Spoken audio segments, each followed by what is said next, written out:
Ripoti za hivi punde ambazo zimefika kwenye meza zetu za habari za Kenyan Media kutoka kwa vyanzo vyetu vya habari ambavyo vinaaminika vinaeleza kwamba Rais William Ruto siku ya Jumapili tarehe 8 mwezi wa pili mwaka 2026 alilazimika kuitisha kikao cha dharura baada ya kikundi cha ODM ambacho kinaongozwa naye James Agrey Orengo, gavana wa kaunti ya Siaya, kinachopinga ODM kuungana na chama cha UDA kuunda serikali ya mwaka 2027 kufanya kikao kikubwa katika kaunti ya Busia.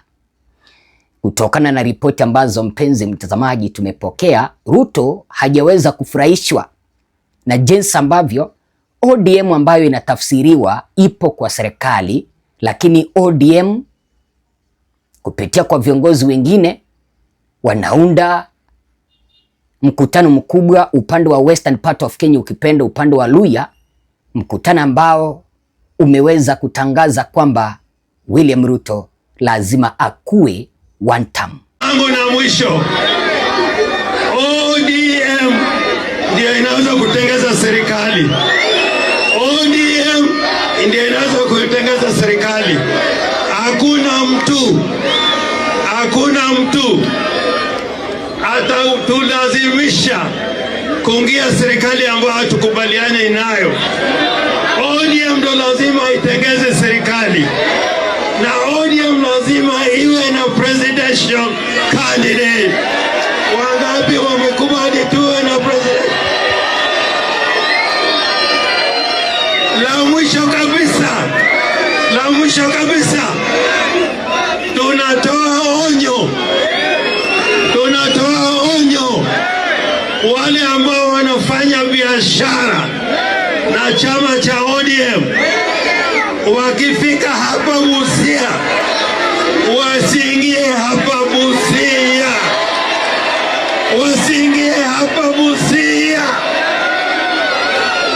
Chama cha ODM na wale ambao wataleta mageuzi katika Kenya ni hawa viongozi mwaona hapa: Bwana Ososi, Bwana Sifuna, Babu Owino, Karoli Omondi, Caleb Amisi, Kalasinga, Kimuli.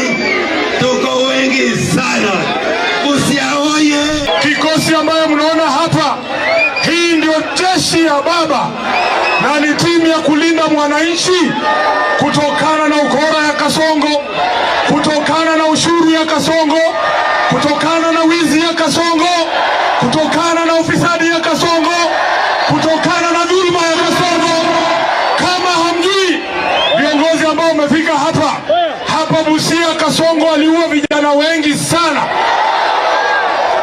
Hapa ambapo tumesimama na tunapouliza maswali wanasema sisi ni waasi.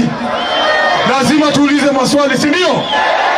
Kwa niaba ya hii kikosi ambayo iko hapa, nataka tuwaruhusu viongozi wazungumze. Kila mtu ambaye amekuja hapa atapata fursa ya kuzungumza. Kwa sababu yenu nataka niwashukuru sana nyinyi watu wa Busia pamoja na jeshi ya polisi ambayo iko hapa leo. Mumehakikisha tumeingia hapa. Vijana oye! Vijana ria! Vijana tibi! Vijana tialala! Mnataka kusikiza babu?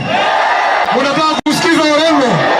Haya, sisi tunasema hivi, saa hizi gharama ya maisha iko wapi? Gharama ya hii maisha iko wapi? Kijana hana kazi, mama anaamka asubuhi anauza mboga, arudi na pesa nyumbani, kwa sababu hiyo pesa haitoshi kodi ya nyumba, hiyo pesa haitoshi school fees, hiyo pesa haitoshi chakula kwa nyumba. Baba anatoka asubuhi anaenda kwenye jua kali, kijana anaenda kwenye bodaboda, kijana anaenda kwenye mjengo, anarudi nyumbani hakuna nini, alafu unasema serikali ni mzuri. Serikali mzuri ama mbaya? Serikali mzuri ama mbaya? La mwisho,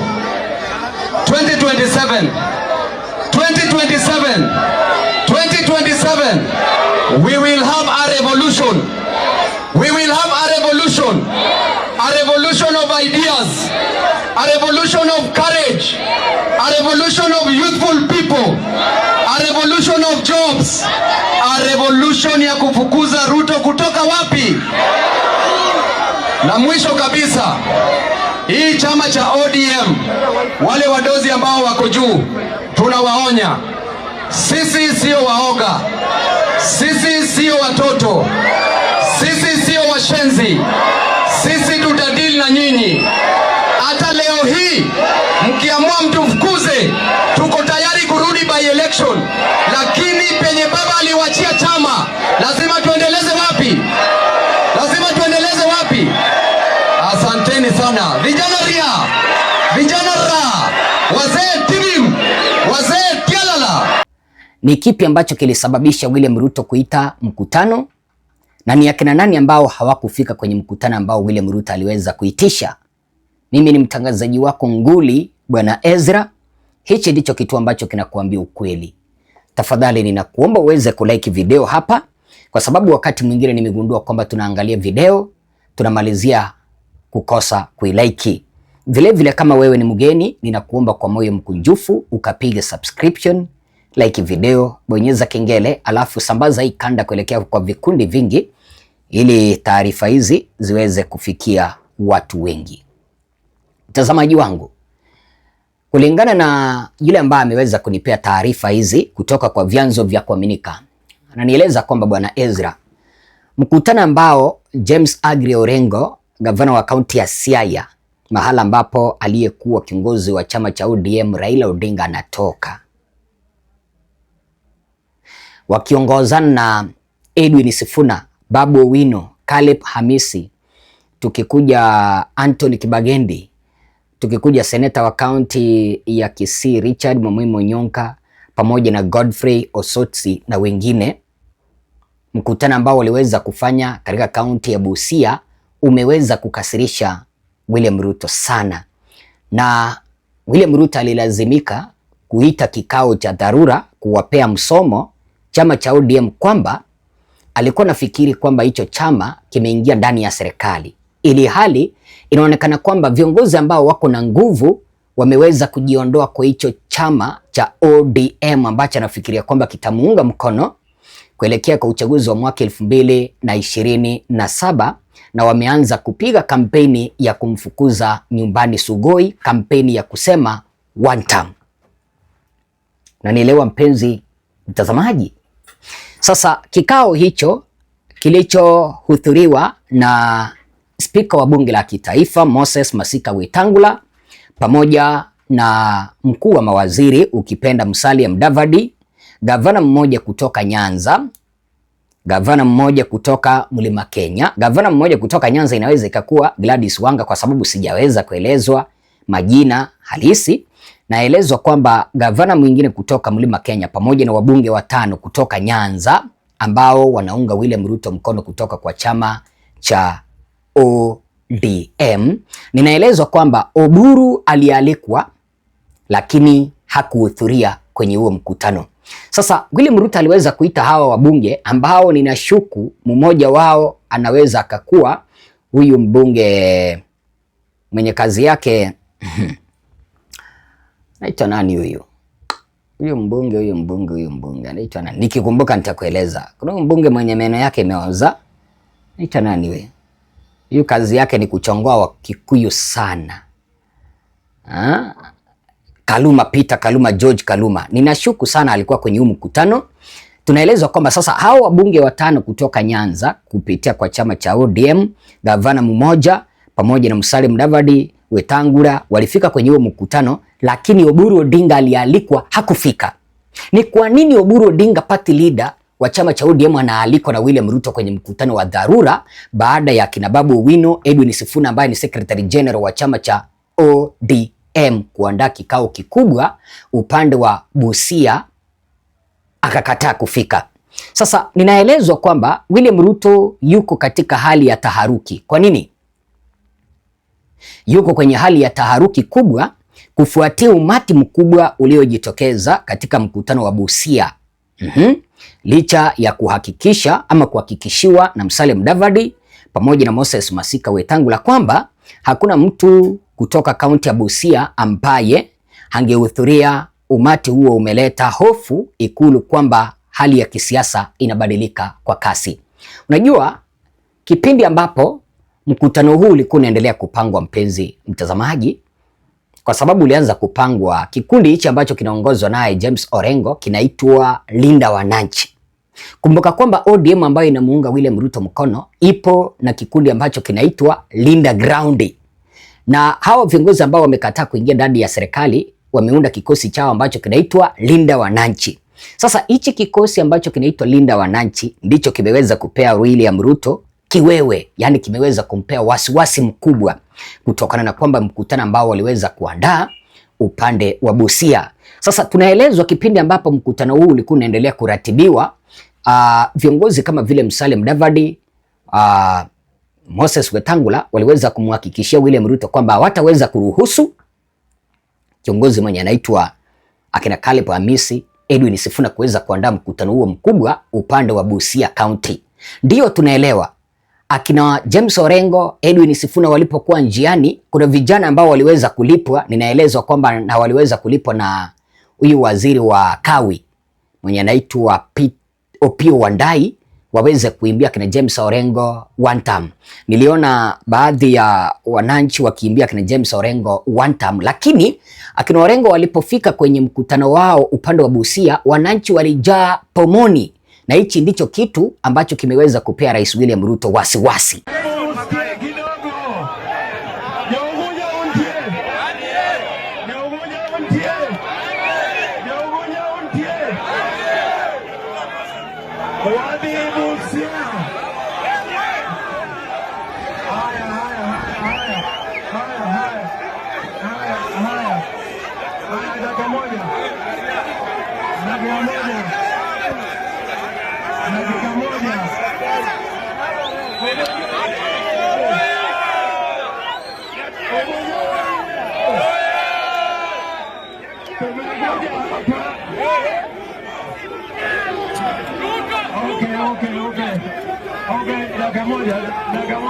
Sasa mwenye ameweza kunipea hizi ripoti za dharura kuniambia kwamba William Ruto amelazimika kuitisha mkutano wa dharura, ananieleza kwamba bwana Ezra, William Ruto yuko kwenye hali ya wasiwasi, sintofahamu. Kwa nini?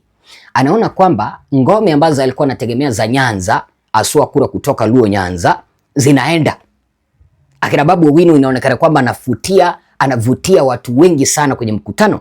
Akina Caleb Hamisi, akina Edwin Sifuna wanaonekana kwamba wanavutia watu wengi sana, na bwana Ruto yuko na uoga kwamba zile kura ambazo alikuwa nahisi kwamba ameweza kuzipata kutoka ngome ya Raila huenda zimeweza kusambaratika na huenda akakosa kuzipata, aswa ikizingatiwa kwamba wakati huu William Ruto yuko kwenye hali ya taharuki na sintofahamu kwamba huenda akakosa kupata kura kutoka eneo la Mlima Kenya ifikapo mwaka 2027.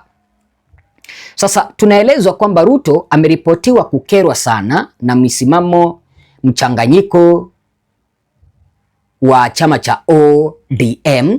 Anasema haiwezekani chama kudai kiko katika mpangilio wa broad based government, ili hali katibu mkuu wa chama hicho Edwin Sifuna anaonekana kwamba anaendelea kumshambulia hadharani William Ruto na kuandaa mikutano ya harakati za one term. Kitendo hichi na nimeweza kuona kimemkasirisha sana waziri wa fedha au kipenda waziri wa pesa bwana John Mbadi. Amesema kwamba hawawezi wakamvumilia Edwin Sifuna. Ameeleza kwamba kuna watu ambao ni wengi katika taifa letu la Kenya ambao wanaweza wakaingia kwenye chama cha ODM na wakakuwa makatibu wakuu. Kulingana na bwana John Mbadi ambaye anaonekana kwamba anatetea unga wake wa kuwa waziri wa fedha, wizara ambayo aliweza kuipata baada ya chama cha ODM kuungana na serikali, anaonekana akisema kwamba Edwin Sifuna hapaswi kuongoza cheo cha katibu mkuu wa chama cha ODM. Anapaswa kuondolewa pale ili nafasi hile iweze kutwaliwa na mtu ambaye anamsifia Rais William Ruto. Kulingana na bwana John Mbadi anasema kwamba Edwin Sifuna anavuta nyuma hatua ya chama cha ODM ambayo imeweza kuibuka kwamba wakamuunge Rais William Ruto mkono, ndiposa ODM iweze kufikia maazimio yao ya kuunda serikali kipindi kimoja.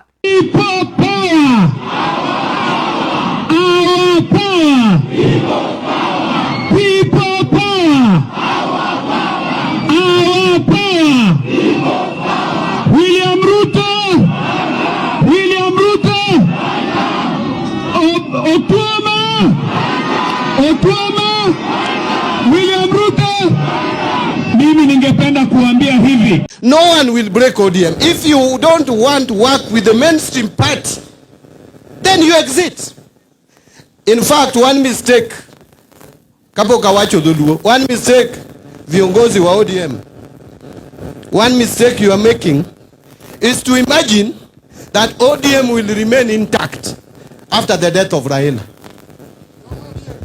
Some people must leave. Some people must leave. Let me tell you the truth. This is now real hard politics. Some people must leave. If you still want to keep people whose agenda is different, watasumbua nyinyi. Before you reach election, you will have 3 ODMs. When Ababu Namwamba was becoming problematic, I told my former party leader, the late Raila, to allow me deal with him. I'm the one who dealt with Ababu until he left. And he left us in peace. If you want ODM to survive, get rid of a rogue SG. Get rid of him. There are so many Kenyans who can be Secretary General of the party. Let me tell you, and I'd seen all this. Sasa kulingana na vyanzo vyangu vya habari vinaniambia bwana Ezra, katika mkutano ambao ulikuwa unafanyika Ikulu, msiniambie mahala ambapo nimetoa taarifa hizi kwa sababu mimi ni mwanahabari, niko na vyanzo, lakini huyu ananiambia kwamba yeye alikuwa kwenye mkutano na akaniambia kwamba bwana Ruto aliweza kuuliza chama cha ODM hivi, hamwezi kuniambia mko kwa serikali ya broad based government na katibu wa chama ananipiga vita kila mara, mbona msimtoe na mtafute mtu mwingine? Kwa hivyo kulingana na pendekezo la Rais William Ruto, yeye anapendekeza kwamba Edwin Sifuna aweze kuvuliwa ule wadhifa wake wa Secretary General. Umeweza kumsikia hata John Mbadi akisema kwamba alikuwa miongoni mwa wale ambao waliweza kuchochea mpaka mtu mwenye alikuwa anaitwa Ababu Namwamba akavuliwa wadhifa wake wa kukua Secretary General au kipenda katibu mkuu wa chama cha ODM kipindi kimoja. Kulingana na bwana John Mbadi anasema kwamba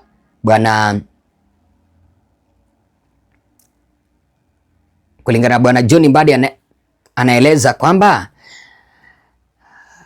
huyu aliyekuwa Secretary General wa chama cha ODM Ababu Namwamba alipoleta kichwa, yeye ndiye alikuwa wa kwanza kuleta mkutano kwamba bwana Ababu Namwamba aweze kutimuliwa, na hivyo basi ameweza kupendekeza kwamba bwana Edwin Sifuna aweze kuondolewa. Mbona John Mbadi, Opiyo Wandayi wanaonekana kwamba wanataka mtu mwenye anaitwa Edwin Sifuna aweze kutolewa kutoka kwa chama cha ODM, ili hali tunajua kwamba kipindi ambapo mtu amechaguliwa kuwa waziri, atakana kwamba alikuwa kwenye chama, lazima aweze kujiuzulu kutoka kwa chama, lazima aweze kuhakikisha kwamba ameachana kabisa kuegemea kwa chama, awatumikie wananchi. Edwin Sifuna inaonekana kwamba ameweza kuwapea John Mbadi, Opiyo Wandayi kiwewe sana. Kwa nini? Wanaonekana kwamba huenda wakavuliwa wadhifa wao endapo Edwin Sifuna ataendelea kumshambulia Rais William Ruto. Sasa ninaelezwa kwamba kutoka kwa huo mkutano, Rais William Ruto amewaagiza Musalia Mudavadi pamoja na Moses Masika Wetangula waunganishe eneo la Western Kenya kumuunga mkono, akionya kwamba wakishindwa atalazimika kuwakaribisha wapinzani serikalini na kuwaondoa wao. Unaona, William Ruto ameweza kuambia mtu mwenye anaitwa Musalia Mudavadi kutoka eneo la Western pamoja na spika wa bunge la kitaifa ambaye ni Moses Masika Wetangula, ameweza kueleza kwamba nimewapea jukumu, ikiwa imesalia siku 548 tuweze kuingia kwenye uchaguzi mkuu wa mwaka 2027, nendeni kwa ground upande wa Western, muhakikishe mumeambia eneo la Western liweze kuniunga mkono. Kama mtashindwa, itabidi nimeita akina Gachagua waingie ndani ya serikali, akina Matiang'i waingie ndani ya serikali, nyinyi niweze kuwafurusha. Kwa nini niwafurushe? Mumeshindwa kunitafutia kura. Inaonekana kwamba William Ruto ameweza kuingia kiwewe. Sasa nikaendelea kuambiwa hivi, gavana kutoka eneo la Mlima Kenya ameahidiwa mpango mzuri endapo Rais William Ruto atachaguliwa tena. Amehimizwa kuhamasisha eneo hilo kumuunga mkono ama kuunga serikali mkono, huku Ruto akiendelea kuridhishwa kwake na uungwaji mkono aliyoonyesha hivi karibuni. Unaona, huyu gavana mmoja kutoka eneo la Mlima, yeye ameweza kuahidiwa kwamba endapo ataconvince eneo la Mlima Kenya waweze kumrudia William Ruto fully. William Ruto endapo atashinda, amemwambia kwamba atampea nyama nono sana kwenye serikali, kumaanisha huenda akamtoa kwenye huo wadhifa wa ugavana ampe kiti cha waziri au kiti kingine. Huyo gavana anaweza kuwa nani? Automatically huyo ni Cecily Mbarire, kwa sababu yeye ndiye mwenyekiti wa chama cha UDA. Kipindi ambapo mikutano inaongozwa, unapata kwamba yupo na William Ruto. Hawezi ukaniambia ni gavana wa Kiambu. Gavana wa Kiambu waelewana na bwana Ruto. Hawezi ukaniambia kwamba ni gavana wa Nyeri. Gavana wa Nyeri hata hajulikani mahala ambapo hako. Hawezi ukaniambia ni gavana wa Murang'a bwana Kang'ata. Kang'ata na William Ruto ni maji na mafuta. Huyu ni Cecily Mbarire. Sasa nikaendelea kuambiwa hivi, agent wetu ameniambia kwamba ameweza kuliambia dawati letu kwamba William Ruto hafurahishwi na jinsi Oburu Odinga anavyoshughulikia masuala ya familia ya Raila Odinga.